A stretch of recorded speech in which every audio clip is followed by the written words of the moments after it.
लाडकी बहीण श्रीमंत होणार,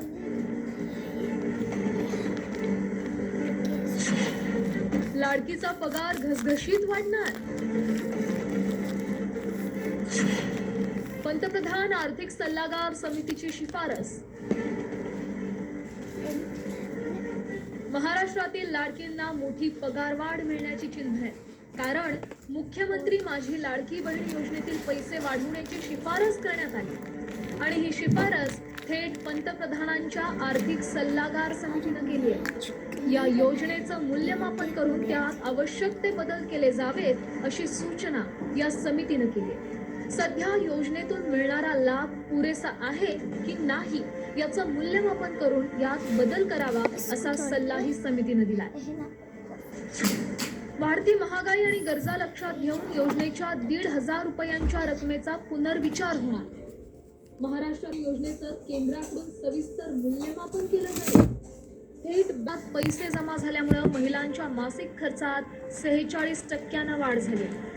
पैशांचा मुख्य वापर हा जीवनशैली सुधारणं, वैद्यकीय उपचार आणि मुलांच्या शिक्षणासाठी करण्यात येतो। आर्थिक वर्ष 2026 पर्यंत देशातील 12 कोटी महिलांना या योजनेचा थेट लाभ मिळतो।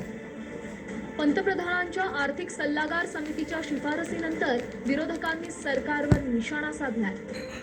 आम्ही पहिल्यापासून बोलतोय, भाजपच्या देखील वचननाम्यात आहे, पण 1,500 वाढवलेत त्यांनी, नाही वाढवले त्याच्यावर पैसे त्यांनी मतं कमवलेत। तसंच देशभरात त्यांनी सांगितलं की आम्ही वाढवून देऊ, पण 85 लाख महिलांना याच्यातून कमी केले। खरं तर लाडकी बहीण योजनेमुळे राज्याच्या तिजोरीवर अतिरिक्त भार पडतोय, त्यामुळे अनेक अर्थतज्ञांनी चिंता व्यक्त केली आहे।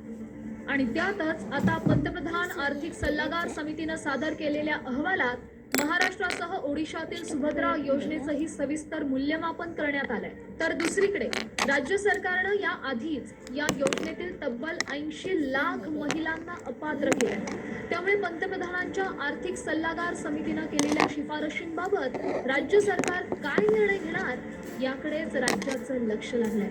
ब्युरो रिपोर्ट, साम टीव्ही न्यूज।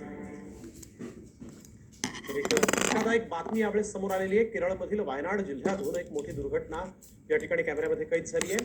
कल्लाडी भोगद्याच्या कामाच्या ठिकाणी अचानक मोठी दरड कोसळली आणि या ढिगाऱ्याखाली सापडून 5 कर्मचारी जखमी झाले आहेत। कोसळलेल्या ढिगाऱ्यामुळे रस्ता पूर्णपणे बंद झाला। ही धक्कादायक घटना सीसीटीव्ही मध्ये कैद झाली आहे। या घटनेतील जखमींना तत्काळ उपचारांसाठी जवळच्या रुग्णालयात दाखल करण्यात आलेलं आहे आणि यामध्ये दोघांचा मृत्यू झाला असून 2 जण थोडक्यात बचावले आहेत।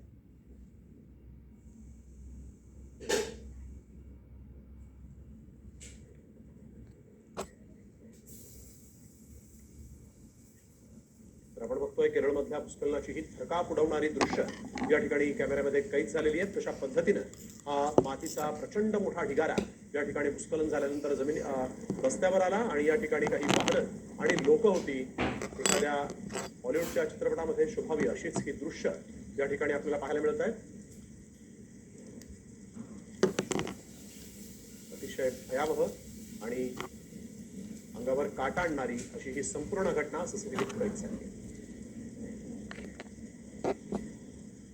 मुंबईकरांनो सावध व्हा, कारण जगामध्ये सर्वाधिक पाऊस हा मुंबईत पडला, त्यामुळे मुंबई बुडणार असल्याची चर्चा सुरू झाली। मुंबईत सर्वाधिक पाऊस का पडला आणि